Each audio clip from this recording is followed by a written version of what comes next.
Qatar దేశపు రాజధాని అయిన దోహా ముఖ్య పట్టణంలో 163 దేశాలు 6,000 ఉన్నత పాఠశాలలు 13,000 విద్యార్థులు పాల్గొన్నటువంటి ద వరల్డ్ స్కాలర్షిప్స్ క్యాంపు నందు పల్నాడు ప్రాంతపు సుప్రసిద్ధ దంతవైద్యులు ఎస్ మురహరిరావు కల్పనాదేవి గార్ల మనవడు California Silicon City of the world San పట్టణం నందు నివాసము గల మురహరిరావు కుమారుడు వెంకట దినేష్ మాధవి గార్ల కుమారుడు చిరంజీవి వెంకటాదిత్య పాల్గొనడమే కాకుండా రెండవ అత్యున్నత పురస్కారాన్ని పొందడంతో పాటు painting, music, general knowledge, science, literature వంటి వివిధ రంగాలలో వ్యక్తిగత ట్రోఫీలను సాధించి కీర్తి ప్రతిష్టలు పొందడం జరిగింది. ఈ విద్యార్థి రోబోటిక్స్ మరియు మెడిసిన్ రంగాలలో అద్భుతమైన ప్రయోగాలు చేసి అందరి మన్ననలు పొందుతున్నాడు. ఈ సందర్భంగా జరిగిన సమావేశంలో డాక్టర్ ఎస్ మురహరిరావు గారు మాట్లాడుతూ నేటి విద్యార్థులు విద్యతో పాటుగా వివిధ రంగాలలో నిష్ణాతులై ఉండాలని, సాంకేతిక అంశాలపై పట్టు సాధించడం ద్వారా అత్యున్నత స్థానాన్ని పొందవచ్చని అభిలాషించారు. పార్టిసిపేట్ చేసినటువంటి అంశంలో అంటే ఏ అంశాల మీద ఈ కాంపిటీషన్ ఉంటుంది దాని అక్కడ వాళ్ళు 11th వచ్చి యాక్చువల్ కాంపిటీషన్స్ వచ్చి 14th, 15th జరిగినాయి ఇన్ వేరియస్ కేటగిరీస్. 5 కేటగిరీస్లో my grand son stood first, that is Aditya. తర్వాత on the whole team second prize వచ్చింది. ఆ ఫొటోస్ మీకు ఇస్తాను, అవి చూసుకోండి.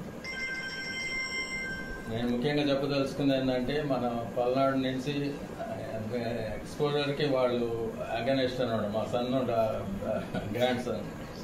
సో అందుకని లాస్ట్ టైం చెప్పలేదు. సరే ఈసారి లాస్ట్ టైం కంటే బెటర్మెంట్ రిజల్ట్ ఉంది కాబట్టి అందరితో షేర్ చేసుకోదలుచుకున్నాం. ముఖ్యంగా మీరు చేయాల్సింది ఏంటంటే మన పల్నాడులో గ్లోబల్ లెవెల్లో అంత అడ్వాన్స్డ్గా ప్రైజెస్ తెచ్చుకున్నాడు కాబట్టి కొంచెం ఎక్స్పోజర్ కూడా ఉంటే బాగుంటుందనే ఉద్దేశంతో నేను ఈ ఉద్దేశంతో మిమ్మల్ని అన్ని పిలిచాను. మీరందరూ వచ్చినందుకు చాలా థ్యాంక్స్. కంప్లీట్ 10th క్లాస్ అయిపోయింది, ఇప్పుడు 11th క్లాస్. ఇప్పుడు ఏ పోటీలో general knowledge, science, paintings, even music, everything. అసలు చాలా టఫ్ క్వశ్చన్స్. మనం క్వశ్చన్ కూడా ఆన్సర్ చేయలేము. టు బి ఫ్రాంక్ అని చెప్తున్నా కదా. వాళ్ళు అడిగిన లాస్ట్ టైం అడిగిన క్వశ్చన్ జపనీస్ పెయింటింగ్ గురించి. అది పెయింట్ చూపించి ఏ కంట్రీస్ అని అడిగారు. దాన్ని అన్నీ చెప్తామే కాకుండా అది ఎవడేసాడో కూడా చెప్పేసాడు మనం. అట్లా చాలా ఇదిగా ఉంటుంది. మోస్ట్ టాలెంటెడ్ అని మనం చెప్పుకోకూడదు కానీ ఈజ్ బ్రిలియంట్. Okay sir. మా సన్ కూడా ఆర్ఈసీ వరంగల్లో చదివాడు. ఈ got 25th rank in EAMCET. So REC అయిపోగానే వెంటనే ఫినిక్స్ యూనివర్సిటీలో ఎంఎస్ చేశాడు. తర్వాత అప్పటి నుంచి కాలిఫోర్నియాలో ఉంటున్నాడు. తర్వాత 2000లో మ్యారేజ్ అయింది. అప్పుడు వైఫ్ కూడా ఎంఎస్ చేసింది అక్కడే. నాకు చెప్పినట్టుగా బాగా మంచి సీనియర్ పొజిషన్స్లో ఉన్నారు.